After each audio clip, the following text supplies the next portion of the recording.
Recording in progress. We are live.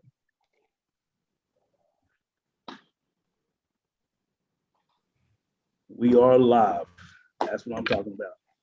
Yo, what up, everybody? Welcome back to the Frontline. Thank you so much for everyone who's choosing to spend any amount of time with us. Y'all know how we do over here with Community Frontline. We try to make sure that we have informationals that we really feel like is conducive to our community, stuff that you're really going to be able to use. If you're going to spend some time out with us, then we at least want you to be able to walk away from that time feeling like you know something that maybe you didn't know before. And we always want to focus on those things that we know is hitting our community, that matters to our community, and you are our community, and we appreciate you being a part of it. So my name is Q Phillips. I'm one of the co-founders of Community Frontline. I got my brother Frank Mouse behind the scenes running this thing for me. So appreciative of him for doing that. Definitely want to start by giving a big shout out to my sister Francie Williams. Happy birthday. I know you ain't watching this right now, but you will. Congratulations on your birthday. And yeah, we're going to get ready to get into this thing. Tonight we're talking about COVID, right? And so the thing is, we did a COVID session. Probably was about a calendar year ago, if I remember correctly. And, we were talking about the vaccine, and we were talking about COVID-19, and we were talking about the effects and everything. And yet we roll around and we are still here and things are still happening. So with that being the case, we don't want to be neglectful of that. We still know that true information has to be out there. And so we're not just doing speculation. We're not just going on hearsay. We getting the folks to know what they're talking about, to really tell us what the real deal is. What are we looking at? What are we looking for? How is this affecting us? What should we be doing? All of those good things. So tonight, I'm blessed with the ladies. I got these wonderful queens that have come through that are ready to drop this knowledge on us. So I'm gonna start off by introducing Marquita Jones, but that's my girl Q. So you got two Qs on the line tonight. And so Marquita is the program director for the program coordinator for Center of Children's Health. And she got a whole bunch of other titles in there that she actually can explain a little better than I can. But Q, what up? Say what up to your people. Hey. Thank you. I'm Marquita, coordinator for the Healthy Homes Asthma Program at Children. Our community Center of Health. I am also a community health. Live in the South area. Hold on, Q. I don't know if is that my computer or is that your computer that's doing that? Y'all able to hear it well, Devon and Nnyekaa? It's chopping up a little bit. All right, I don't know. We might do. We want to make sure we hear you. Okay.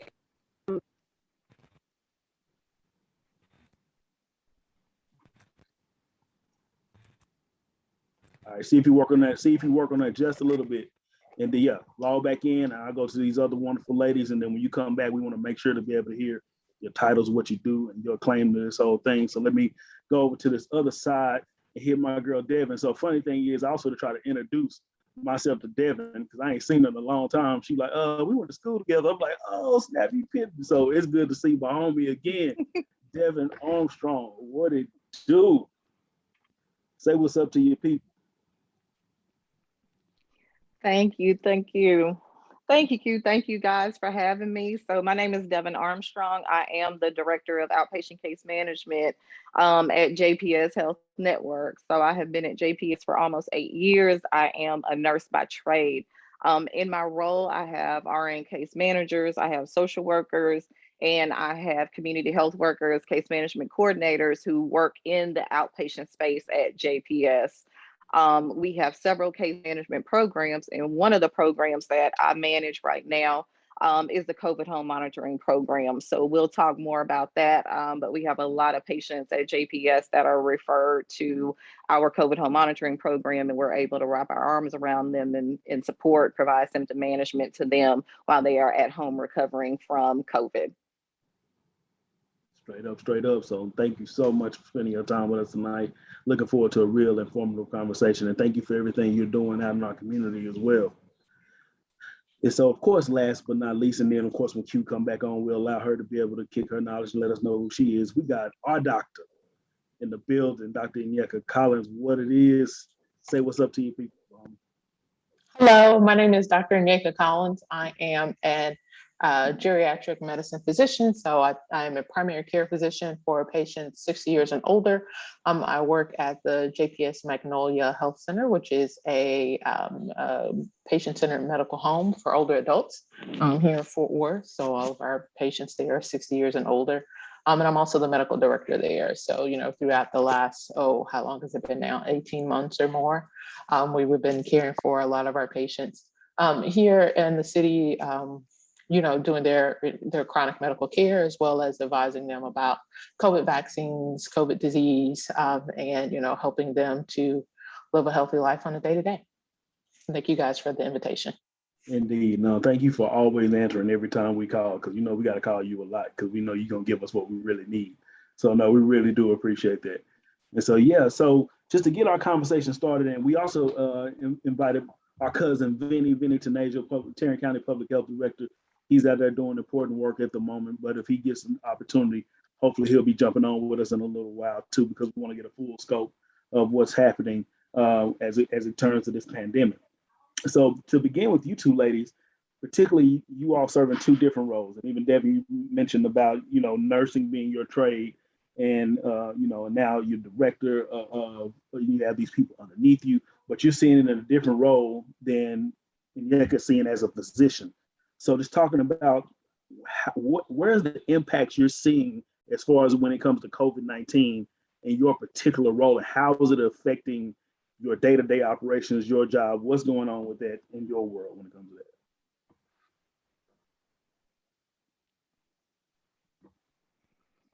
So I feel like I have lived and breathed COVID since April of last year, which is when we launched our COVID home monitoring program.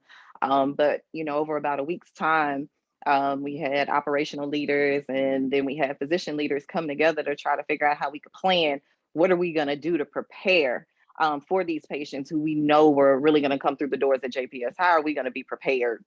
So over about a week, we said, hey, we need to figure out how we're going to be able to discharge these patients sooner rather than later and still follow them, because we just expected to have our hospital, really kind of overrun with COVID patients. So from there, the home monitoring program was born.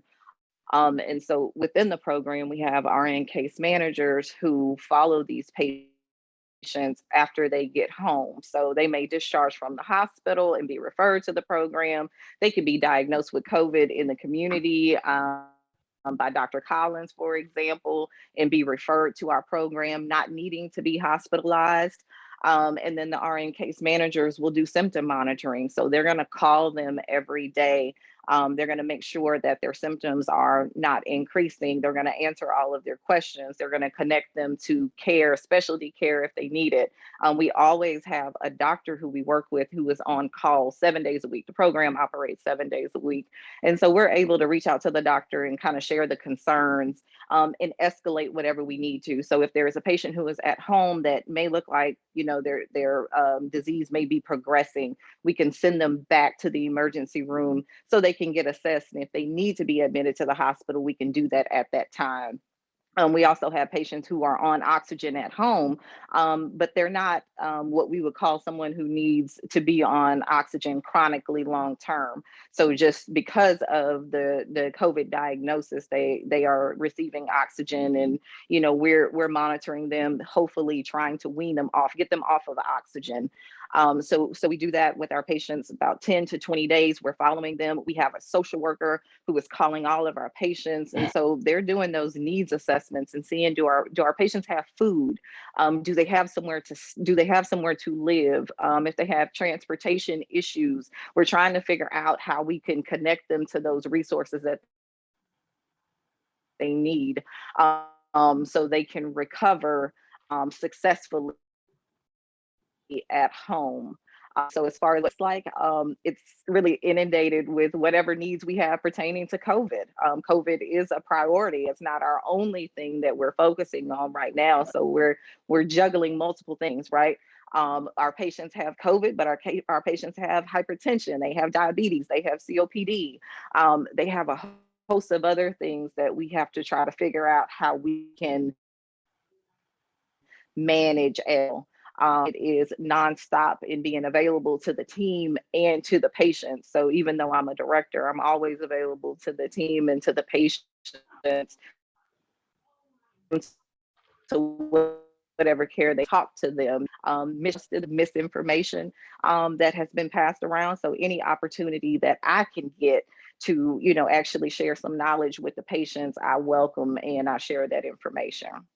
No, that's so real. And you said something even within that I mean, I wouldn't say that we forget about it, because I do know that it's mentioned, but as you begin to speak, Dr. Collins, about how this is infiltrating your world, or has infiltrated your world, and you're dealing with it, it cannot be lost that, yes, we're in a pandemic where this is taking priority, but people still get regular sick too, not just COVID sick, and people break bones, and people do these other, like other healthcare issues didn't go away because we got hit with this massive healthcare issue. So if you can talk a little bit about that, and just kind of talk about how it's impacted your practice and what you're doing, what you're seeing as well. Absolutely. And I want to thank Devon so much and the rest of the case management team at JPS. We would not have been able to care for patients the way we have been without them. They've been really a lifeline for the patients, but also for the physicians and nurse practitioners and PAs that work both in community health. They are our go-between for our patients, between, they're essentially calling patients on a day-to-day from when they have COVID, and they will send us a message and say, hey, Dr. Collins, this is what's up with this patient, or this patient has this that's going on. And they were working really hard before COVID happened, and it just kind of increased what the workload had been like for them. So, really my hats off to all of our nurses, especially in our case management staff at JPS. They've been doing a wonderful job. But yes, you're right. Nothing else stopped once COVID happened. All those other things are continuing, and those other diseases and problems have been continuing to happen in COVID in the background. And we really, initially when the pandemic started, we were also seeing patients that were not seeking care for their chronic medical conditions because they were afraid to come into the clinic, or they were afraid to come into the hospital because they had labeled it, that's where COVID is. And I don't want to go over there because that's where all the COVID is. And so some people were staying at home too long after having chest pain or having stroke-like symptoms, and were not going to the hospital to get the care that they would normally get. And so that's been a challenge. And, it's also been a challenge for physicians to try to access patients in the pandemic initially. So, we did JPS started doing more telemedicine. So we were able to get more access to our patients via either phone or video, so that we could talk to them about what's going on. If they were either afraid or unable to come into the clinic, we could bring care a little bit closer to them, so that we can either try to figure out what's happening, or figure out how to get them more resources, or tell them, hey, this is something that's really serious. You can't wait any longer. You need to go into the emergency room. And so, it's been really challenging, especially for our patients with, chronic respiratory diseases. So people that have asthma or COPD or emphysema. Those patients are commonly people that have a cough or that feel short of breath. And so trying to figure out for, a patient themselves, trying to figure out, as well as the physician as well too, the challenge of trying to figure out, is this their shortness of breath or cough that's related to their chronic disease? Or is this the cough or shortness of breath that is, your symptoms of COVID? And it's been a real challenge as we have done this a little bit longer. And now we're, having some, access to the vaccine, and, our diagnostic and capabilities have kind of increased some. We're doing, it's a little bit easier, it's not much, but it's still really a big challenge to be able to, differentiate that for patients. And so, it's a team effort. As a physician, I can't do my job, it's just me. I need nurses. We need our community health staff. We need our medical assistants and nurse practitioners and everyone. This is absolutely a team approach to caring for patients before COVID, and even more so afterwards, because the more contact or more people or more access and resources they have, the better they do once they are at home, or if they are at home the entire time. Indeed. No, definitely appreciate that. And so we got Q back with us. And so Q, definitely want to give you the opportunity to kick your knowledge. So one, you get to introduce yourself again so people actually get to hear you this time. Well, I hope And then, you yeah, hear but tell the folks what you do though. We can hear you, yeah. me. It's okay. Loud and clear, indeed. I'm a program coordinator for the Healthy Homes Asthma Program with the Center for Children's Health, which is the community health part of children's. I am also a community health worker. I am a product of the Stop Six area, and so I really love being able to work in my community. Right now, working at Cook Children's in the community health part, got to try to figure out different ways to reach our families, different ways to communicate with them, different ways to try to get items to them that we were trying to get to them. And so it was pretty challenging at first. I think we are pretty much mastering, like everyone else, the virtual visits, virtual meetings, and being able to reach out to our families. I'll leave most of the clinical to Dr. Collins, of course, but with the help of Cook Children's, along with Cook Children's and everyone else, we want to encourage our community to make sure that they're wearing masks. You know, we try to encourage our families, you know, although, you know, we can't control any of that, schools and them going to school, we want to make sure that we verbalize to them how important it is. So as a community health worker, I'm always trying to advocate that we want to protect our children, you know, so we need to do what we can to protect our children. Indeed, and some of us are attempting to protect our children, but maybe that's a forum for a different time, right? So, well, with that being the case, you know, just like I asked these ladies before you had the opportunity to come back, it's really just was beginning the conversation with just talking about the impact that you're seeing in your particular field. You know, you dealing more directly with children in this aspect. Like, so now that, you know, we're veterans of this COVID game in some way, but it keeps changing on us, right? And like I said, in healthcare, it didn't stop. But what are you seeing in your particular field and in your day-to-day in your job as far as the impact COVID is having on your operations? Mainly COVID, I noticed that resources are needed, not only for medical, but assistance for rent, assistance for food. And as a community health worker, we try our best to locate different resources for our families. So not only do families have to worry about COVID, they have to worry about paying their rent and going to work and then being sent home from work, children coming home sick. So just mainly trying to find resources that that will keep them healthy, or that would keep them mentally, because that's draining to be able to not be able to provide at home. And so we've worked a lot with trying to find resources, mainly for most of our families that we reach out to. Indeed, indeed. And so I open this one up to y'all as well. And maybe Devon, I'll start with you here. So, you know, beginning of pandemic time, we shut this sucker down, right? Everything shut down, folks stay in the house, you know, and I know so much of that was the unknown, right? You know, that we really didn't even know what this was fully or how it was affecting us or how to combat it. So just with the spread happening as rapidly as it was, you know, we had to shut down, we had to, isolate, quarantine, you know, those different things. We've gone through that process, we've opened back up. And so now COVID didn't go away, yet we still haven't gotten to, at least not as of yet, gotten back to that point where we shut everything back down. How are we supposed to be navigating things right now? Because, you know, if it's one thing to say, okay, just stay in the house, don't go anywhere, stay around people that, you know, tested negative, you know, all those things. There's another thing that where now things are open again and society is flowing, yet it hadn't gone away. It actually just is a new variant that happened. So I guess if you would just, you know, speak to that a little bit, Devon, and then ladies, you definitely piggyback on that. What are we doing with that now? How should we be navigating that?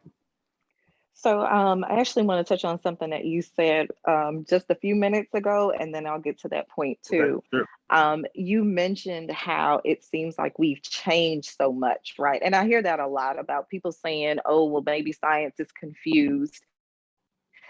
And I disagree. And we've learned along the way. So I think when we Mhm. first started, we had all these questions that we didn't have answers to. But as the months have gone by, we now have the answers to them. So we know how to move a little differently than we did before. So, I kind of think about as we're going through school, going through courses in the beginning, you have no idea, right? You gain the knowledge. And so maybe your perspective in the big, where it once was has now changed because you have more knowledge. So I think we've just gotten better and we're now more informed. Um, Now that said, I do think that, I don't think that we're going to get to a point to where we shut down again.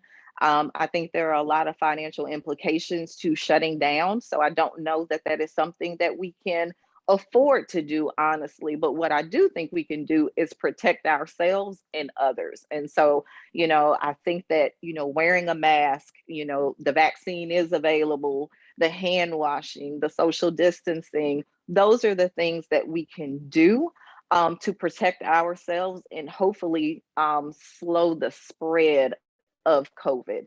I wish I had the answers to say, hey, if you do this, we know for sure that you won't get it, but we can't do that, right? But I do know that there are steps that we can take to protect ourselves and others, because from my perspective, I just don't see us being able to shut down again. One of the things that I can say too is in the patients and the families that we have, people really cannot afford to be off work for 10 to 14 days if they don't have PTO, they don't have sick leave, they don't have that luxury. There are still people who are trying to recover from being out of work months ago. Financial ruin is just a paycheck away for many people. So I can't even say that I advocate for that. I really don't. I advocate for us to be smart with protection. I don't, there's no judgment in those who choose not to get vaccinated. But what I will say, I think if I feel one way or another, I think I can go online. I can find a million reasons why I should be against vaccines. I can find a million reasons why I should be for vaccines, right? So I think it really is wherever you are in that headspace. I think the role of myself and my team, and Dr. Collins, I know she's going to speak to this, I think is to really share the information. We're going to share the facts. That is all we can do, is arm you with the information so that way you are able to really make some intelligent decisions. And so I think that is what my team is challenged to do every day, is sharing the information, and our patients and our families are left to make the best decision for themselves.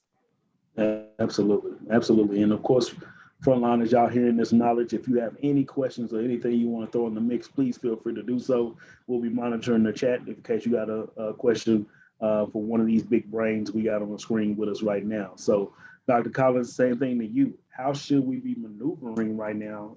Much like the same setup, is way different than it was as far as just societally when this thing first hit. Doesn't mean that COVID's any different. Well, it's a new variant, so it's different in some way. How should we be maneuvering right now since time has changed a little bit? So, and one thing I try to be, as honest with patients and people as I possibly can. Usually a lot of this science happens in the background. It's happening for years and you never hear about it in the news or see it on the news because somebody's holed away in the lab and for 5-6 years or several months doing research to figure out this one thing. But now we're living the pandemic and trying to figure this out at the same time. And so our guidelines and recommendations are going to change based on the information and the data that we have. So as we have more, as Devon was saying before, as we have more data and more information, we can be smarter about things. Our recommendations may change, but usually what your physician is doing is giving you the most up-to-date information that they have and that's available so that you can be as informed as possible and make an informed decision for yourself. That's my approach to my patients. And so the way we try to prevent COVID, both on a individual level and kind of a society level, is multifaceted. There are different things that we're going to do that are going to lower our risk. There's so much COVID that's in the community now, it may be 100%. I mean, it's impossible to, completely avoid it. So what you look at is a risk reduction strategy. What are you doing to lower your risk for catching COVID? Whether or not you're wearing a mask, that definitely helps. So wearing a mask when you're out in public or in your around other people, hand washing, that helps as well too. And these are things that we've been doing since very early on in the pandemic. Those things have shown to, reduce the risk of catching COVID. Avoiding large crowds or large groups of people that are currently sick with COVID, or if you have COVID yourself, quarantining and avoiding contact with other people to reduce the spread of the disease. Another risk reduction strategy that we have now in this talk that we didn't have in the talk that we had last year that we talked about and theorized is about vaccination. And vaccination is another way to lower the risk of becoming sick with COVID or as well as lowering your chance of developing severe COVID, which means you get so sick with COVID, you have to go to the hospital or you ultimately die. And so their vaccines have been proven to do those things very well. So they lower the risk of catching COVID. It doesn't make it zero, but it does lower the risk. And it also lowers the risk of having severe disease. So, some people will tell you, oh, well, if I can get the vaccine and I still catch COVID, then the vaccine doesn't work. Does not mean it's not working. It means that it lowers the risk. However, for whatever reason, either it's changes in the virus itself, or maybe you were arm to arm with somebody that was infected and your exposure was longer and a longer duration, or you're around somebody longer, and for whatever reason you also became sick. So however, the lowering the risk is what we want to do, and there are different things that you have to do to lower that risk. So you may be right, we can't shut everything down again. We still have to be able to go to work or go to school, but we want to be able to do those things in as safe as ways possible and to lower the risk of exposure as well as infection in those areas. Hand washing, distancing, as well as wearing your mask, and vaccination is another strategy that has been proven safe and effective to lower your risk for COVID and severe disease. Indeed, straight up. And so, and Q bringing you in on this as well. So you work with the children, right? With Cook's children and everything. And so we're talking about these strategies, and we'll get a little bit more to the vaccination, but we know for sure that at least as of right now, even though it seems it's getting close, those of us that are 12 and under are not eligible to be able to get the vaccine. So with that being the case, how are we supposed to be maneuvering with children right now, right? So, the schools are open up, we got schools going, kids are playing sports, kids are in the community. What should we be looking for, doing? How should we be maneuvering with children right now, seeing as how one of the biggest things that we have is the vaccine, they can't even get anywhere. This lady said it all, but communicating with your children, letting them know that that in order for them to be safe and in order for the home to be safe, for them to follow some of the guidelines, be sure that they're wearing their masks when it's appropriate, washing hands and just staying on them. As adults, we have to take charge of our homes, and I know going out into society says this, society says that, but in your home, families, we just encourage our parents to be their children's advocate and encourage them to try to do the right thing to keep them safe. You said that so nice. You tiptoeing. You try to say these parents need to get together, tell these kids what they're gonna do. How about that? Thank you, Kim. But you said it real though. But the responsibility, in this, we think it would go without saying, but it's unfortunately it's not. Because a lot of children they don't do what they're told, they do what they see, and you have to lead by example. And that's just me being working with children, you have to lead them, so. Absolutely. We got to set the example. We have to set the boundaries. We have to put the things in place. Yes. Right. That's going to make sure that children are staying healthy. You're absolutely right all the way around with that. So I guess so so I guess just to touch a little bit more on the vaccine. So we've had the vaccine out now for a while. Millions of people have gotten it by now, still millions have not, right? It's been out long enough now to where we're even in the conversation of boosters now and what boosters are, what they look like and if they should occur and, who's approved for them and when you should get them and things of that nature. So one, I guess I just want y'all to just speak a little bit to the vaccine within itself, and I guess, are you still seeing the vaccine hesitation that I know that we were seeing in the very beginning of the rollout?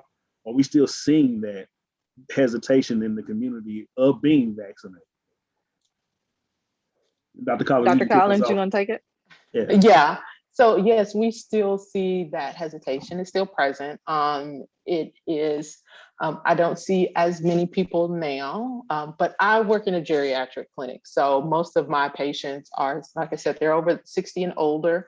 And so they went into this knowing that they were higher risk. And a lot of them were just waiting for this vaccine to roll out so that they could go ahead and get in line and get a shot to do what they can to survive this pandemic. But even with the majority of my patients have already had 2 shots. I do have some that have had a 3rd dose where it was appropriately indicated. But I do still see some hesitation, and for some patients that are still hesitant now, what has been changing some of their minds, unfortunately, is that they have seen close loved ones that, and like I said, my patients are 60 plus, some of their closer loved ones that got very sick with COVID or have died from COVID, and that has motivated them to get vaccinated. And unfortunately, that had to be the case.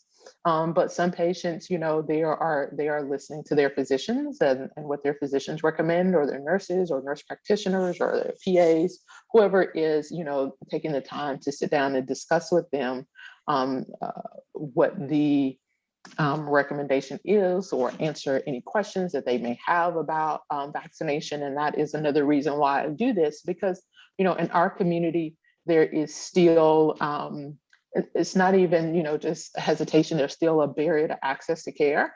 So, a lot of our people that live in Fort Worth, Black and Brown communities may not have a primary care physician. They may not have somebody they can just call up on the phone or make an appointment with and talk about what their concerns are about the vaccine. So they really rely on what they hear from their friends or loved ones, or what they hear on the internet or read on the internet, or the news, to help them make a decision. And so, I really, like I said before, informed decisions, making sure that people are equipped with the right information to be able to decide for themselves is really important. And so if you are someone that is vaccinated and that is pro-vaccine for COVID, and you have a loved one that is not vaccinated, take the time out to sit down and talk to them about what your experience is personally, so that they can see, hey, I got the vaccine, I did okay, this is what happened, this is what didn't happen. Do you have any questions? Do you need a ride to go get a shot? Or what can we do to help you, get vaccinated, so that we can figure out what the barriers are, what your concerns are, and address those directly. Because a lot of the times people just either they don't know, or they don't understand, or they've just heard some of the disinformation or misinformation over the internet, or just in casual conversations, that really help them to form either negative opinion about the vaccine or what vaccination is about. And to your point earlier, I know we were talking about, when you were talking about the children, so just earlier this week, Pfizer and BioNTech has released research saying that, now the vaccine is safe in children as young as 5 years old, so 5 to 11 years old. The CDC has not come back in to support or release it for that ages just yet. The American Academy of Pediatrics, which is kind of the governing body for our pediatricians, or the docs for kids, is still also examining that data and research so that they can make those recommendations. But probably, if not before the end of October, but before the end of the year, it'll probably be approved for our children 5 and younger. And so other vaccines that are not yet available in the United States have already been approved in children of those ages. I was listening to NPR, which I love to listen to on the morning on the way to work, because I'm able to learn so much about medicine and other things that affect patients and people on a day-to-day. In Chile and there's another country that they have already started vaccinating kids as young as 2 years old. And so, it's eventually coming here that we will have that vaccine as an option for kids. And so when that does come, talk with your pediatrician, talk with your family doc or your nurse practitioner, whoever it is that is your your child's caregiver, to discuss what vaccination would look like for them and when it will be available, so that we can do as much as possible to have our kids vaccinated and protected as well. Indeed. And so much along those lines, Devon, just with a little bit of twist on the question, but still when you speak to what Dr. Collins was speaking to there, it's like, this has been my observation. This is just me talking, right? My observation is that in the medical community itself, it seemed like, so I think I heard this number. I don't want to misquote any numbers, so this is just me talking. It was like 98% of physicians had gotten vaccinated. Like, it wasn't a problem for doctors. Like, doctors were like, yes, vaccine, sign me up. I'm in the trenches, I'm in the hospitals, give it to me, and they were getting it, right?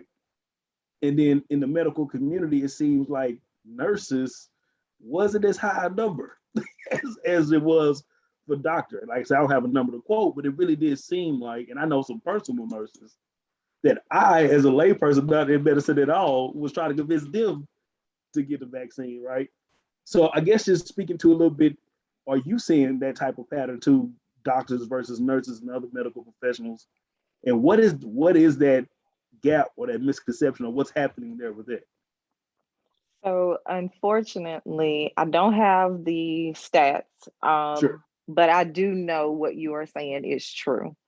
But the reason behind it is something that I don't understand. I have not heard anything with any substantial fact to explain why people feel the way that they do. I have to say that. I think people have strong feelings, but I haven't heard any, this isn't backed by any data, no articles, none of that. This is just a strong feeling that they have. And so they vehemently disagree with the vaccine. I have my personal thoughts about that. I am vaccinated. My husband is vaccinated. Our parents are vaccinated, so we do believe in it. Our son will be 12, luckily next month. And so he will be vaccinated. So it is just really something that we believe in.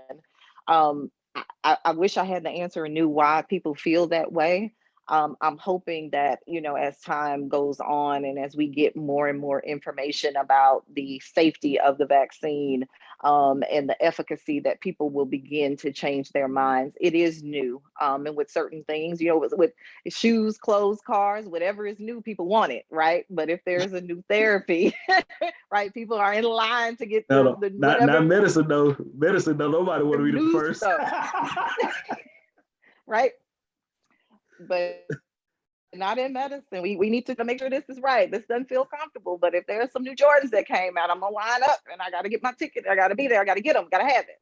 So there's a different perspective. And really, I hate to say it, but it's not always grounded in fact, unfortunately. And I think that is the reason why it has spread the way that it has. I will share a personal story. So I have no idea it happens to me at work. But I answered the phone and it was a patient on the other end. And she was telling me that she was one of my COVID patients. And so she gave me her name and I'm like, I don't think so. She had COVID last year. And some kind of way she got my phone number. She had a question. She said she was going on vacation and they needed proof of vaccine. And since she had gotten the monoclonal antibody infusion last year, she felt like she had been vaccinated. That was proof. So I started communicating with her, telling her, no, ma'am, that was the treatment you received. It's been 90 days. You can be vaccinated. And I advise you to get vaccinated. You're going to be traveling. She said she was going to like 3 different states. And so as I was explaining it to her, you could hear the tone change. She got really kind of sad and she was listening. And so I told her, I said, I do not want you traveling and not be protected. So she was leaving, and I think in two days after we had spoken. And so I said, well, you won't be fully vaccinated, but you can get your first one. So as I'm going through, I'm explaining it. In the middle of it, she told me, oh, you're good. And I was a little confused, and she said, you got me. I'm convinced. So I was able to take that conversation. You know, it was a 10-minute conversation. I had to, you know, explain it to her, but I was able to change her mind. And I did ask her, you know, why are you fearful of the vaccine? Tell me what's going on. She had a personal story about her niece. She said that her niece had experienced some side effects that they believed was related to the vaccine. As I kind of dug into that, I found that there was nothing that tied it to. No physician, no PA, no nurse practitioner had told them that the side effects that she was experiencing were related to the vaccine. But this is something that they associated with, right? I got the vaccine, then this happened. Gotta be related. So it really made me feel good, though, to be able to take that time. And what I will say is, as we completed the conversation, she told me, I trust you. That is what is important, is for our community, for our patients to be able to trust their healthcare providers. So that includes people like Dr. Collins, a superstar. Wish we had more like her. But if you trust your medical assistant, your nurse that's in the clinic, those are the people that you should really share your fears with and have really open dialogue about what you're feeling, so they can help you understand what the facts are, because that is what we need to focus on, is strictly facts, not the feelings. Indeed, indeed. And she is a superstar. You know how us Dunbar Wildcats do. You know, that's just the expectation. You know, but no, straight up. So even when you said, and I'm glad you said what you said. So one, thank you for being willing to take that time, right? Because that could have been a quick call. Let me give you the information. Let me get you off here because I got so much else going on with my day. I got something else I got to get to. Somebody else I got to speak with. Another piece of paper I got to find. All these things. But you took that time and you treated that person in their humanity, and you helped change their perception, and you helped gain that trust. And I really do appreciate that, because you're hitting to what we've been trying to do with something like tonight is, let's get some folks on here that's real, people that people know, people that's out here in the community, and just giving you the real facts and not just hearsay about what's going on, but really trying to lead you down the right path for you to have an educated decision when you make your decision. And even with saying that, so you know, another prop to Nnyekaa, I just want to tell you, because I didn't get to tell you since then, but even when we did our last forum, we definitely had people reach out to us on Frontline who end up getting vaccinated because they heard the information that we were spitting that night, and you were spitting that night, in the conversation that we had, eased some of their concerns. And we had some folks that ended up getting vaccinated just simply from that. So thank you for that. And that's the purpose of what even we're doing with now, is that people can get the real deal. So that's absolutely perfect. So with Q, I want you to touch on really quickly, if you will, because we've been hearing, whether it be in the news or whatever the outlet may be, constantly about Cook's children and just children's hospitals, period, in the area. Oh, Cook's children ran out of beds, or they completely, they completely full because COVID patients in there, or just different things that's happening with kids, and that may be true. But I guess just being able to hear from someone who actually works within that organization, that actually works with kids, kind of what is the status of, young people contracting COVID, young people being able to get medical care, COVID or not, within the hospitals. What does that kind of look like, kind of snapshot now, as far as medical care for young people? I can't necessarily speak on that. Okay. But I can encourage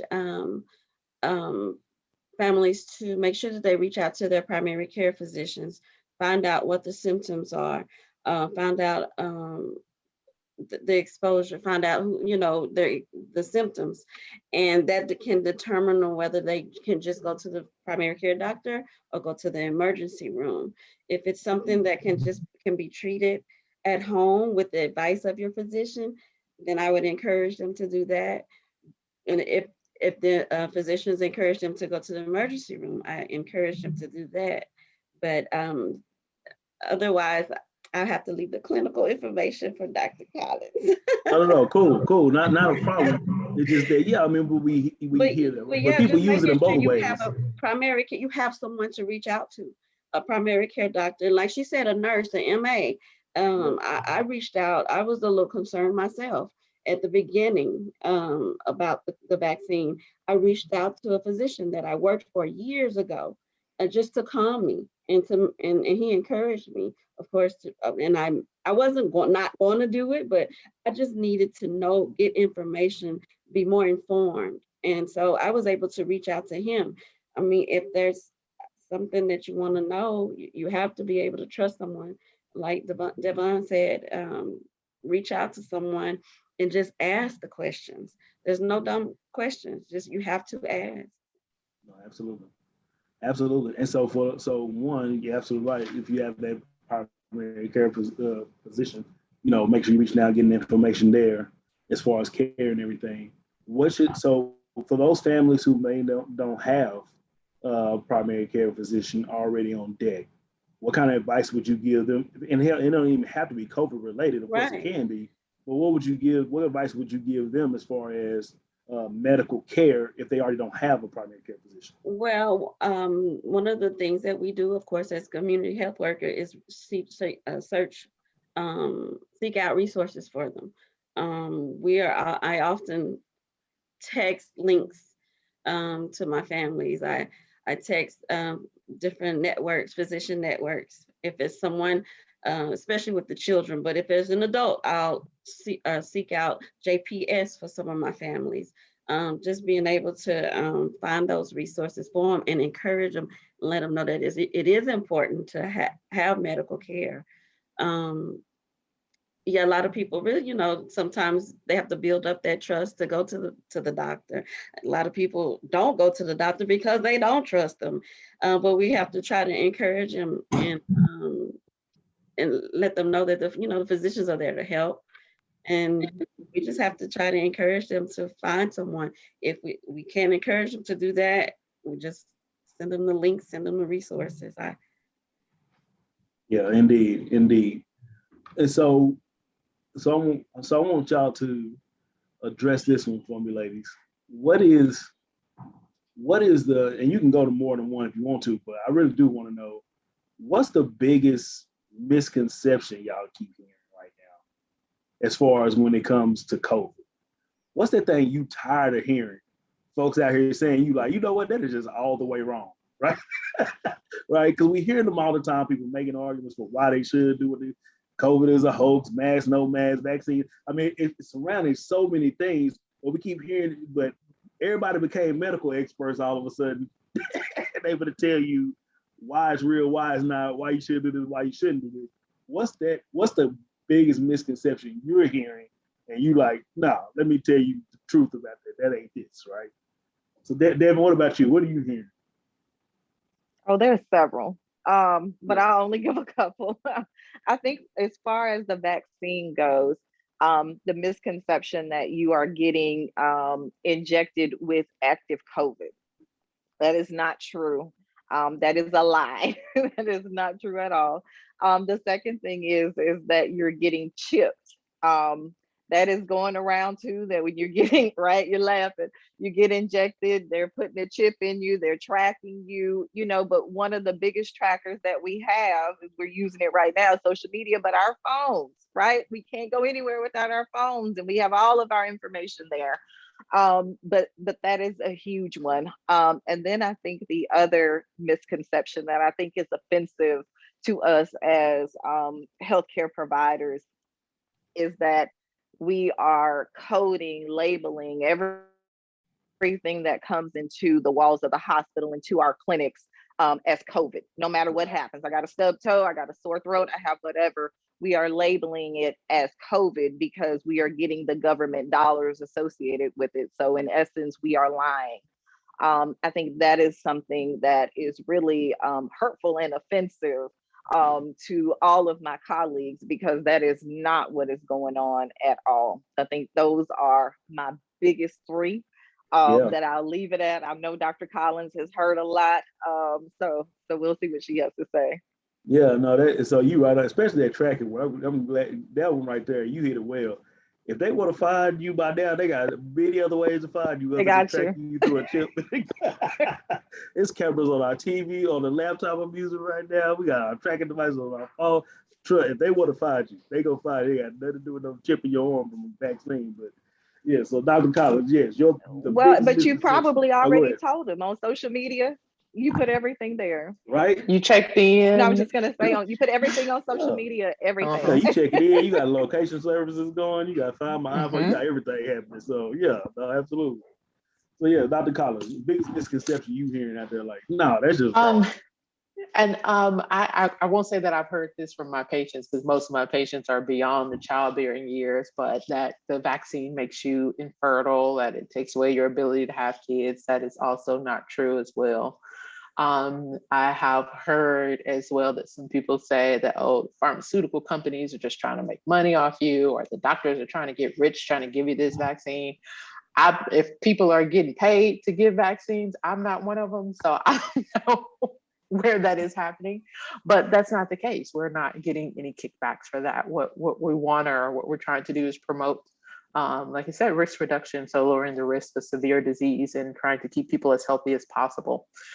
So those are some of the biggest things I've heard, and really, and it's not really hearing it. It's kind of what I see happens from people's actions is that they just feel like that either they're not going to get COVID or they're not going to get sick if they do catch COVID, because either it's been this long and they've never had it so far, or they had it one time before and it wasn't really that bad, or that COVID is just like a cold, and it is not.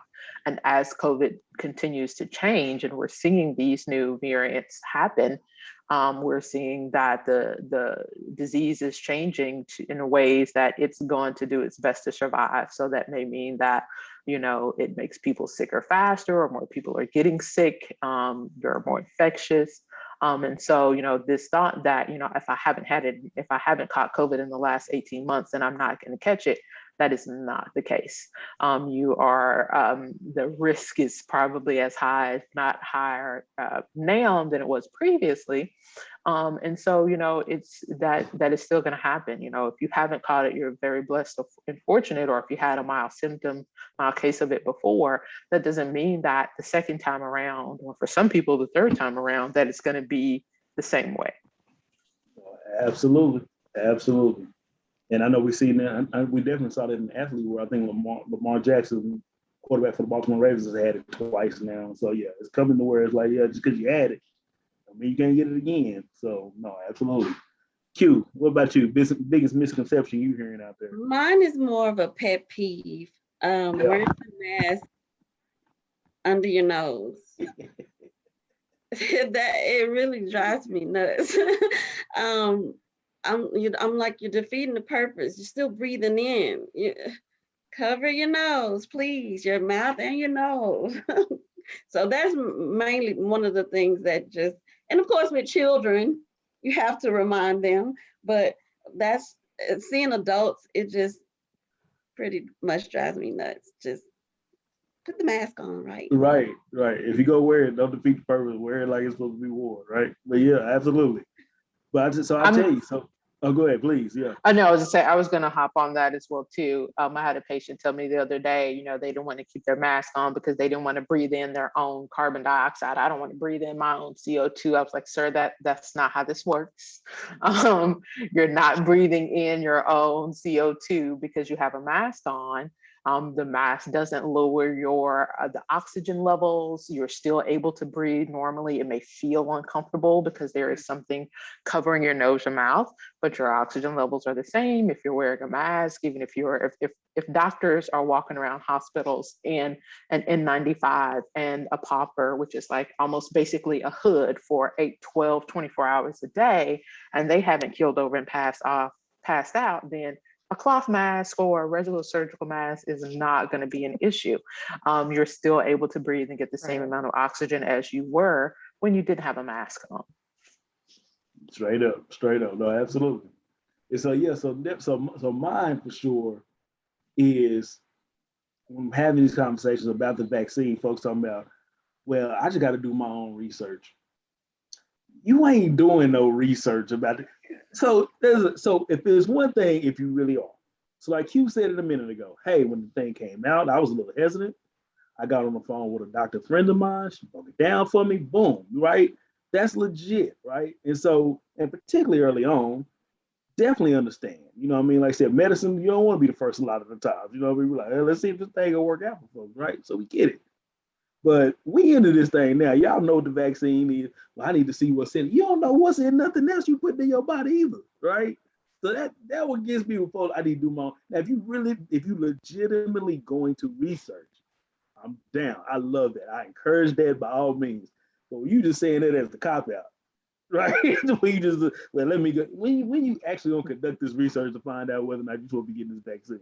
So anyway, that's one of them that definitely gets me. And then two, Nicki Minaj's cousin's friend's balls did not swell because of the vaccine. Can we go and get that out there right now? That didn't happen. I know Nicki tight, all that good stuff. I'm a fan too. But her cousin friend did not get swollen balls because of the vaccine. All right. So as long as we got that out there, we just trying to keep it real so folks to really understand. Yo, ladies, y'all have been wonderful. Really do appreciate y'all dropping this knowledge, being with us. I quickly want to go around and I really just want each one of you just to speak to, you know, what do you want people to walk away knowing? Like I said, so now people are getting to hear from somebody who actually is in the game, know what's going on, seeing this on a day-to-day basis. So just from your own perspective, whether it be from your office or whether it be from you as a person, what do you want people walking away that may view this video knowing about COVID, how we're doing, what we need to do, things like that? Devon, I'll start with you.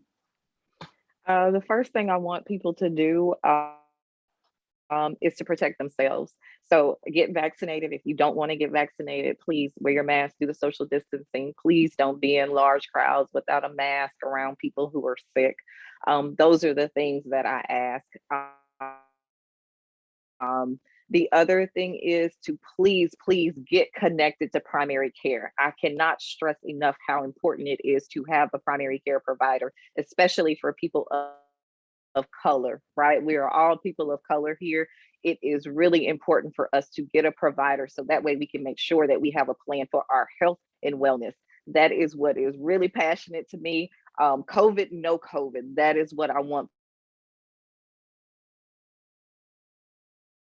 people to do, is to take care of the mental health is enough. Seen it before. Primary care, take care of yourselves. Absolutely, absolutely, beautifully said. Q, what about you? What do you want people walking away really knowing?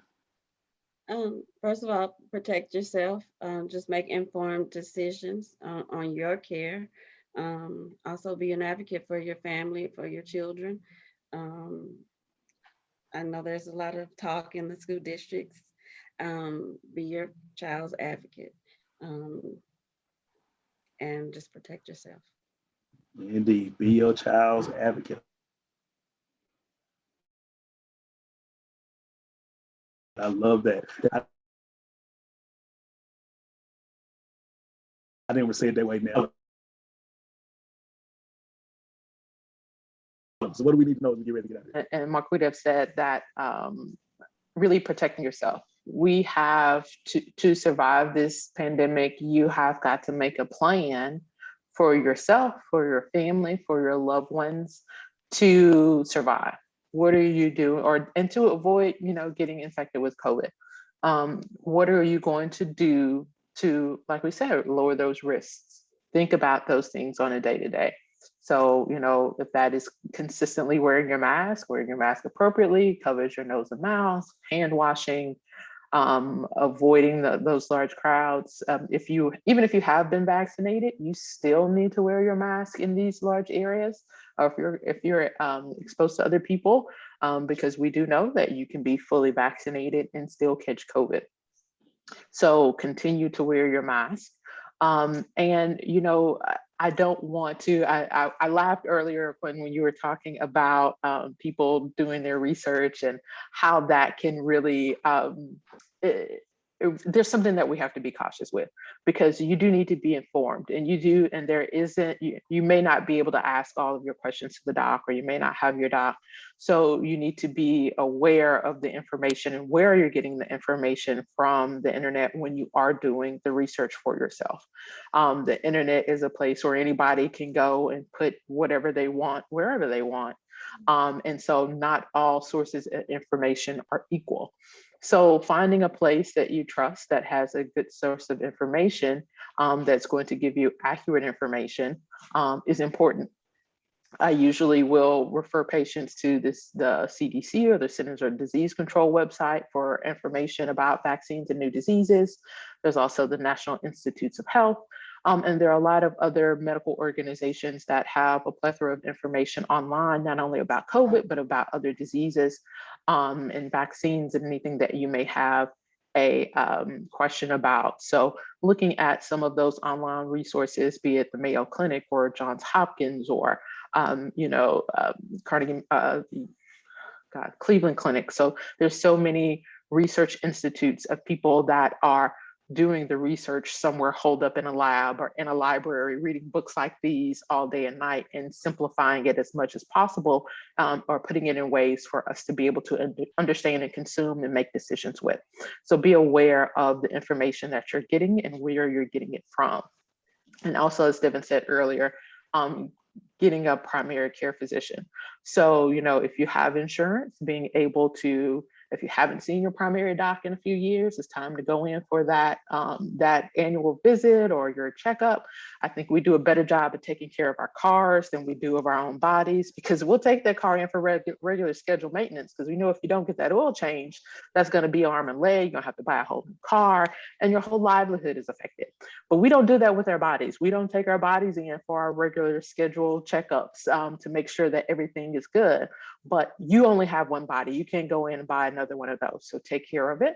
Make sure that you are seeing your physician and getting the lab work, or just talking about things that you can do to maintain your current state of health and prevent any other preventable diseases. If you don't have a primary care physician, or if you don't have insurance and you live in Tarrant County, that's what JPS is for, is that we're able to take care of patients that are otherwise uninsured under certain circumstances. But we also want to let you know that the doors are open here and you can always come in for care. And so please try to protect yourself on an individual basis. If you haven't decided for the vaccine, please know that I recommend it. Talk to your doctor about it, and talk about whatever concerns or questions you may have, or whatever has been preventing you from getting the vaccine. One thing that and this is my last point, one thing about the things that have kind of been pet peeves or kind of been annoyances for us. One of the other ones I have is when patients say, well, I'm just gonna wait, or, and I have to ask them, well, what are you waiting for? So what is this end point what is the point that's gonna be where you're gonna decide that this is okay for you? Because in that time that you're waiting, your risk, your exposure level is increasing. And so what I've seen happen with some patients is in the time that they're waiting to make a decision, they catch COVID. And this is something that could have been, preventable, or, definitely severe COVID is with vaccination that can really lower those risks. So, we don't necessarily have to be in the situation that as a society, as a country, as a county or city where we are right now. So if you're waiting, figure out what you're waiting for. Because if you're just waiting to see, we've had millions of people that have been vaccinated, that have been safely vaccinated without severe reactions or any problems. In the last, what has it been, 9 months, 10 months almost since the vaccine came out. So first round of people that were vaccinated were in December of 2020.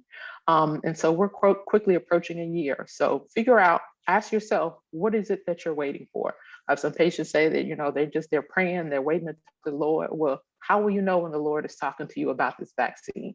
If you've been praying and asking God, maybe God is talking to you through your doctor, Dr. Collins today, about getting your vaccine. So make sure that, you're frequently re-examining what it is that prevents you from getting vaccinated or that is preventing you from making that decision so that you can really make the best and informed decision for yourself. Absolutely. Absolutely. Very well said. Well, I tell you this, like, yes, please. I do have a couple of links that I would like to add to Wonderful. our chat. Yes. Just some information on informing people about the vaccine. Those that have questions on what's in it. I do have a few links that I would like to share, and we can either share it on the page or in the link in the. Absolutely. So yes, if you will put them in our chat, we'll make sure that we're able to get that information out for community frontline. Awesome. So absolutely beautiful. Well said. Well, I tell you, well, I love all this conversation. Thank y'all for being so informative. You know, much like I said earlier about, you know, my little makeshift stat, but if at least all the doctors I know have gotten the vaccine, and if all the doctors are getting it, I'm getting it too. Because if all the doctors die, we in trouble anyway. So if they get it, y'all give it to me too, so we can stay live together and go help folks. I don't know. So yeah, but you know, so you know, along lines with that as well, I guess let's just remember that just because restrictions have loosened, it doesn't mean that we're done, right? And so I just want people to really understand that and continue to get COVID tested. If you come in with symptoms and things like that, rule it out for yourself if nothing else. Because, you know, I mean, a cold can be contagious, flu can be contagious. You know, we understand that. But the more we understand what it is we have, the more we can take the precautions and make sure we're protecting others. So when you get those symptoms, get that COVID test. Let's find out. And then that way, you know, if you do got it, you know that you can go ahead and isolate, or you can get the proper treatment and things like that. So you're not spreading it to other loved ones, because we want all of us to be here and all of us to be in this thing together. So we're not out of the woods yet. Yes, we can do a little bit more. Yes, we got a distance. Yes, we got a mask. We got to wash our hands. We got to do those things. Vaccines make sense, y'all. So we need to do the things we need to do, but we ain't out yet. So let's still do diligence. Let's still try to protect one another in the best ways that we can. Ladies, y'all are absolutely amazing. Thank you so much, my sisters. We're talking about 3 Black women out here doing it, serving our community, helping our people, giving us proper information. Could not be more proud of each one of you and to call each one of you friends. So thank you so much for what y'all doing out here. Thank you for having me. Indeed, indeed. So with that being the Thank case, you. North Texas Giving Day is happening. That is tomorrow.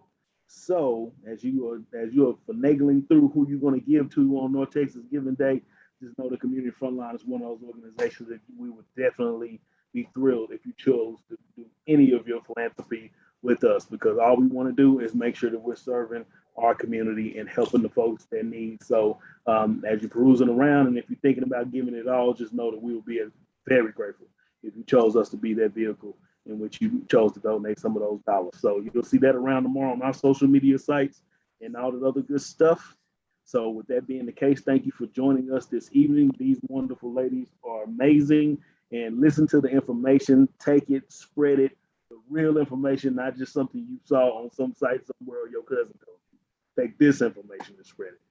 Good night, everyone, and thank you so much for being with us. Good night. Thank you. Good night.